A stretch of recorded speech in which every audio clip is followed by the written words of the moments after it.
Adaptive cruise control को लगाने के लिए unable to activate ACC, I don't know इसका क्या मतलब है। A few moments later. क्या अनेबल है? अच्छा ठीक है, ओके ठीक है। अब हम इसके ADAS के फीचर्स को टेस्ट करते हैं। तो पहली चीज़ हमने इसका लगाने की कोशिश की, क्रूज़ कंट्रोल अडेप्टिव, तो यहाँ से इंटेलिजेंट क्रूज़ ऑफ था तो वो नहीं लग रहा था। तो अब इसको लगा के देखते हैं, थोड़ा सा हम ओपन रोड पे चले जाएं।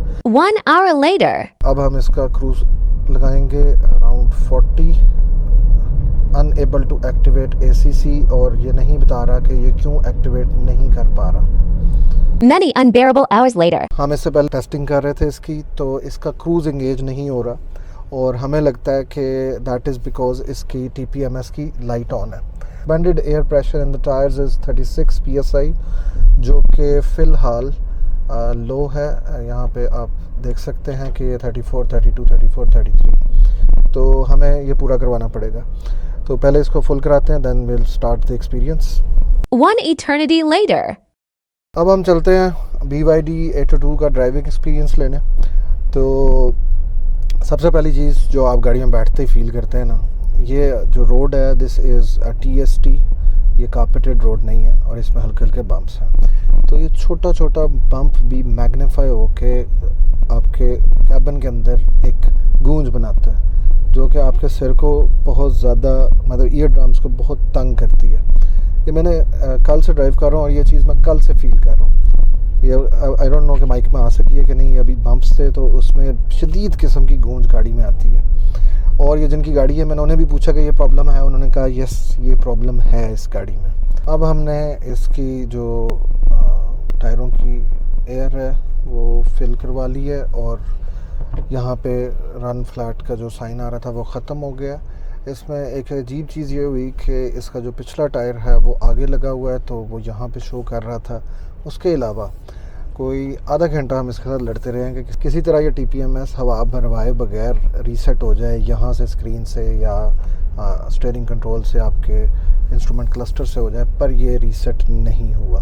अगर बात करें इस गाड़ी की पावर डिलीवरी की, तो पावर डिलीवरी बहुत अच्छी है। किसी भी तरह से आपको गाड़ी, ऑब्वियसली गाड़ी की हॉर्स पावर भी बहुत है, और टॉर्क भी it's good enough. Horse power is around 170 horse power, और 290 न्यूटन मीटर ऑफ टॉर्क है। तो उस हिसाब से बहुत कंफर्टेबल ड्राइव है। अब गाड़ी का हम टेस्ट करते हैं 0 to 100। 0 to 100 टेस्ट करने के लिए आपको इसको स्पोर्ट्स मोड पे करना पड़ेगा, and then you can hold this button, तो ये इसमें आ जाएगा now 0 to 100।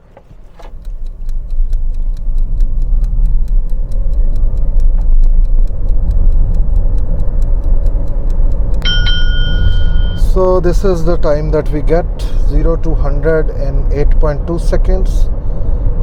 Last this one and current is also 8.2 seconds. तो कंपनी क्लेम करती है 7.9, हमें यहाँ पे 8.2 मिल रहा है। could be for a number of reasons, तो इतना का वेरिएशन आ जाती है। एंड एक चीज़ मैं बताना चाहता हूँ कि जब हम इसे पुल दे रहे थे तो there was significant oversteer. गाड़ी अपनी लाइन, क्योंकि it's a front wheel drive, तो इसमें ओवर स्टीयर होता है जब पावर आउटपुट उसकी ट्रैक्शन से ज़्यादा बढ़ जाए। हाई स्पीड्स पे मतलब हम इसे थोड़ा सा लेके जाते हैं और देखते हैं कि वाइनिंग साउंड आती है, या मतलब आपकी मोटर वगैरह की या पावर ट्रेन की कोई साउंड क्रिएट होती है, या कोई रेजोनेंस आती है, क्योंकि ये बहुत कॉमन है इलेक्ट्रिक कार्स के अंदर। तो एज सच 100 तक ये एयर नॉइज़ है, लेकिन कोई आपको ड्राइव ट्रेन से नॉइज़ नहीं आती। इसमें एक अच्छी चीज़ ये है कि since the motor is on the front, तो वो बोनेट वाले पार्ट में आ जाती है, it just acts like ice engine जो फ्रंट पे पड़ा होता है, तो इसलिए उस तरह से वाइनिंग साउंड नहीं है गाड़ी के अंदर। अब हम बात करते हैं गाड़ी के रोड नॉइज़ के बारे में। तो सस्पेंशन की थंक तो बहुत ज़्यादा इस गाड़ी में है, and it's honestly very nagging, बहुत शदीद नैगिंग है। मतलब मुझे जेटो डैशिंग में बहुत लगी थी, बट ये उससे भी आप कह लें कि 3 गुना ज़्यादा है ये।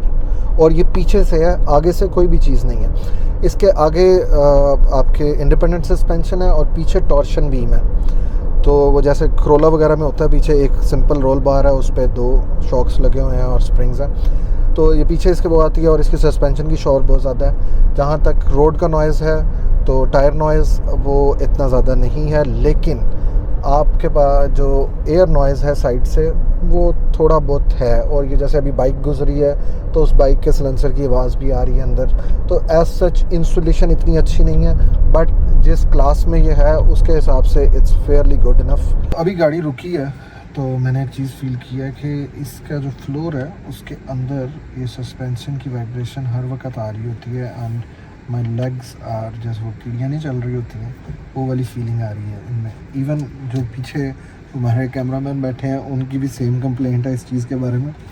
तो this is a problem that I am facing. और मुझे एक चीज़ बहुत ज़्यादा फील हुई है कि this car is designed for urban driving. ये हाईवे ड्राइविंग के लिए ऐसे डिज़ाइन नहीं हुई है और वो मार्केट भी इसे इसी पॉइंट ऑफ व्यू से कर रहे हैं। अब इसके एडास के फीचर्स एंगेज करके देखते हैं कि क्या अब इसका क्रूज़ कंट्रोल एक्टिवेट होता है। And yes, it's activated. तो पता ये लगा है कि अगर इसके TPMS टायर प्रेशर्स भी कम हैं, एक तो आप उसे रीसेट नहीं कर सकते, सेकेंडली आपको अगर क्रूज़ एंगेज करना है तो इसके टायरों की हवा जो रिकमेंडेड है उतनी होनी ज़रूरी है, जो कि मुझे लगता है कि एक बिला वजह की एक अड़िचा जो फंसाई है इन लोगों ने, नहीं तो इस बात की ज़रूरत कोई नहीं थी। तो अब हमारा क्रूज़ लगा हुआ है एट 85 और ये हमारे आगे एक ट्रक आ गया है। तो the car is slowing down और यहाँ से मैं इसका डिस्टेंस भी कंट्रोल कर सकता हूँ स्टीयरिंग के ऊपर से कि कितने फासले पे इसने कार को स्लो कर रहा है। तो अभी हम लेन चेंज करके देखते हैं कि गाड़ी क्या करती है। तो लेन चेंज करते ही गाड़ी ने पिक पकड़ना शुरू कर दी है, बट हमें वो नहीं ठीक है, हम यहाँ से क्रॉस नहीं कर सकते, तो हम इसके बैक पे ही रहते हैं। उसके अलावा अब यहाँ पे अगर बात करें गाड़ी के लेन कीप की, तो this is what it is doing. इसके अंदर वाइब्रेशन भी है और साउंड वार्निंग भी देती है।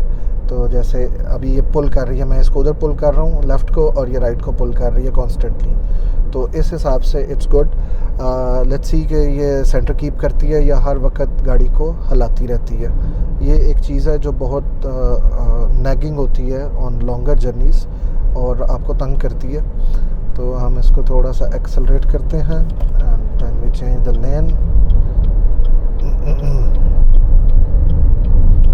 तो अब क्रूज़ करते हुए मैंने स्टीयरिंग पे हाथ रखे हुए हैं और जैसे ही आप स्टीयरिंग से हाथ उठाते हैं तो ये वार्निंग देना शुरू कर देती है। बाइक आ गई हमारे आगे, गाड़ी फिर स्लो हो गई। Now we are at the set cruise. हम इसे थोड़ा सा नीचे कर लेते हैं। अच्छा, तो इन टर्म्स ऑफ कि अगर आप इसे रेगुलर ड्राइव कर रहे हों तो एट द स्पीड ऑफ 80, हम इस वक्त 80 पे हैं और मैंने कोई ख़ास प्रेशर नहीं दिया हुआ है। As you can see the steering पे कोई प्रेशर नहीं है और गाड़ी काफ़ी अच्छे तरीके से बगैर मुझे ड्राइव हुए इसको नेविगेट कर रही है। इट्स अ कर्व और इसे, लेकिन ये बार बार इसे चेंज ज़रूर कर रही है। लेन कीप 90 तक भी इवन इट्स कंफर्टेबल, डराता नहीं है। उसके अलावा इसमें लेवल 2 का एडास है, लेकिन समहाउ इसके मतलब ब्रोशर पे नहीं लिखा हुआ, हमें ये लगता है कि फ़ीचर्स वाइज, लेकिन इसमें ब्लाइंड स्पॉट मॉनिटर नहीं अवेलेबल है।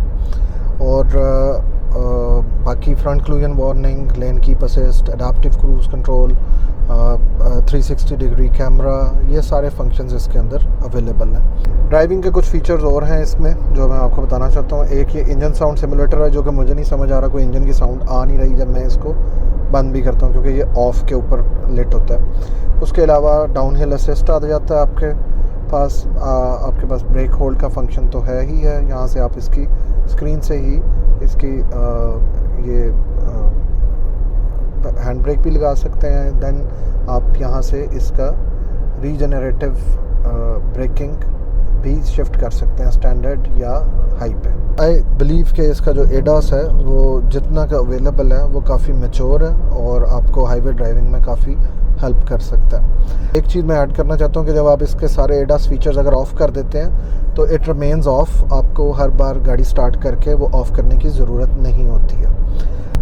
इस गाड़ी में एक चीज़ बड़ी अजीब है कि ब्रांड की अपनी नोटिफिकेशन साउंड्स हैं। एक तो स्टैंडर्ड साउंड्स होती है ना कार के फीचर्स वगैरह की, ब्रांड की अपनी है। तो आपको ये ऑडियो एंड डिस्प्ले में जाके नोटिफिकेशंस में जाके यहाँ से ब्रांड सेलेक्ट करें तो मैं आपको ये बताना चाहता हूँ, now you can here it. आप इसकी लो, मीडियम एंड हाई भी कर सकते हैं वॉल्यूम वाइज। और स्टैंडर्ड पे जाते हैं तो दिस इज़ द साउंड। तो मुझे ये लगता है कि मतलब ब्रांड को इतनी अजीब साउंड नहीं बनानी चाहिए शुरू में, इसने मुझे बहुत डिस्ट्रैक्ट किया। अब बात करते हैं इसके हाईवे या एट हायर स्पीड्स सस्पेंशन कैसी है, ब्रेकिंग कैसी है। तो सबसे पहले ब्रेकिंग की अगर बात करें तो इसमें आपके पास रीजनरेटिव ब्रेकिंग होती है। तो आप अगर एक्सेलेरेटर से पैर उठाएंगे तो गाड़ी रीजन में चली जाती है और एकदम ड्रॉप करती है अपनी एक्सेलरेशन को, इवन नेगेटिव लेके जाती है यहाँ पे पावर भी। और सस्पेंशन की बात करें तो हाईवे के हिसाब से this car weighs around 1900 kgs और मतलब इट्स लग्जरी कार वेट। तो इस वजह से हाईवे पे गाड़ी की ड्राइव बहुत कंफर्टेबल है।